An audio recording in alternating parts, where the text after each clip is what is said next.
Bem-aventurados os pobres de espírito, porque deles é o reino dos céus. Bom dia, meu amigo, minha amiga, tudo bem com você? Nós continuamos aqui nos ensinamentos de Jesus no Sermão do Monte, mas mais especificamente nas bem-aventuranças. Interessante o Senhor Jesus ter começado as suas bem-aventuranças com essa bem-aventurança.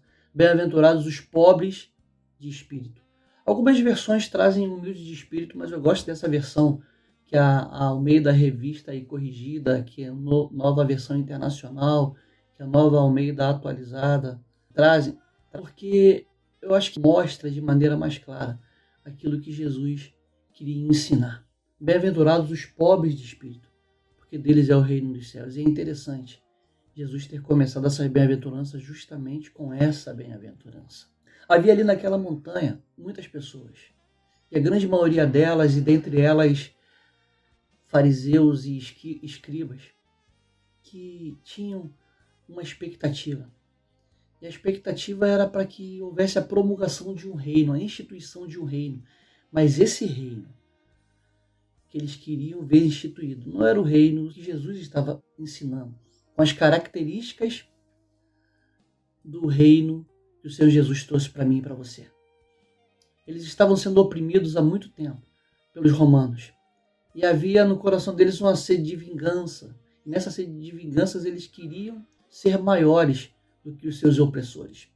Eles queriam, na verdade, que as riquezas dos romanos passassem de mão, saísse da mão dos romanos e viesse para a mão deles. E havia muitos ali, ansiosamente esperando as palavras que viriam da boca de Jesus, e que um grande anúncio seria feito naquela montanha, de que agora eles é que estavam por cima, eles é que haveriam de mandar, eles é que seriam os dominadores. Mas Jesus frustra de maneira categórica essa expectativa de grandeza humana, trazendo as características de um reino que não era nada daquilo que eles esperavam. Jesus começa falando, vocês querem ser bem-aventurados, sejam pobres de espírito.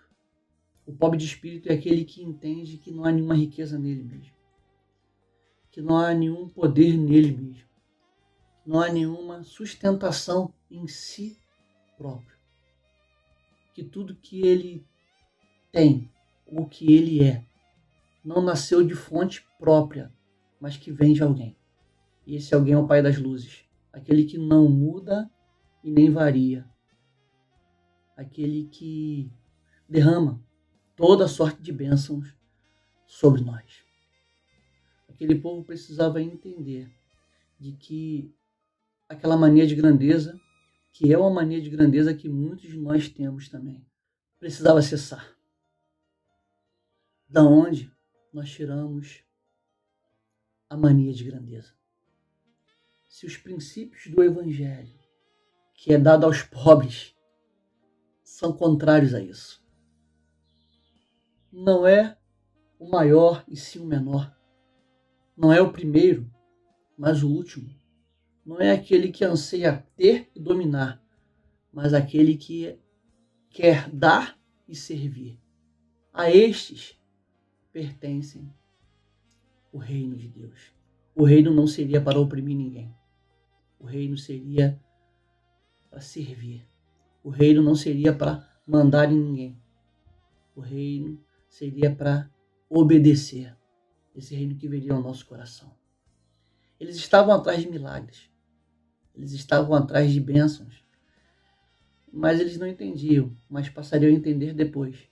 Que o maior milagre não seriam aqueles que aconteceriam com curas tremendas, com coxos andando, com leprosos sendo purificados, com cegos enxergando.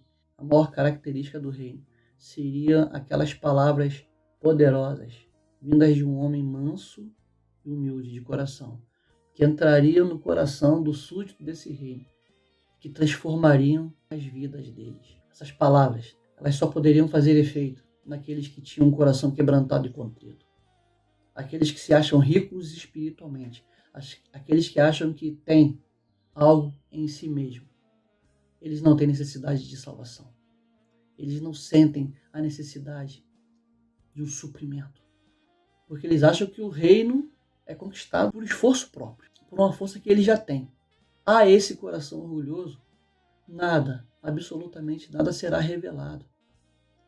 Porque a palavra de Deus diz, e também com o contrito e abatido de espírito, o pobre de espírito, ele habita, para vivificar o espírito dos abatidos e também para vivificar o coração dos pobres, dos abatidos. Precisamos entender isso, que as bênçãos desse reino, que nos fazem bem-aventurados, vêm aqueles que entendem que não tem nada em si mesmo, que são pobres, que não conseguem suprir e não conseguem fazer, não conseguem nem ser, se do alto não lhes for dado. Da onde nós tiramos essa mania de grandeza? Desde o Éden, o ensinamento já foi dado. Quando tivemos fome, o alimento já estava lá. Quando quisemos nos vestir, fizemos isso com as nossas próprias mãos e isso não deu certo.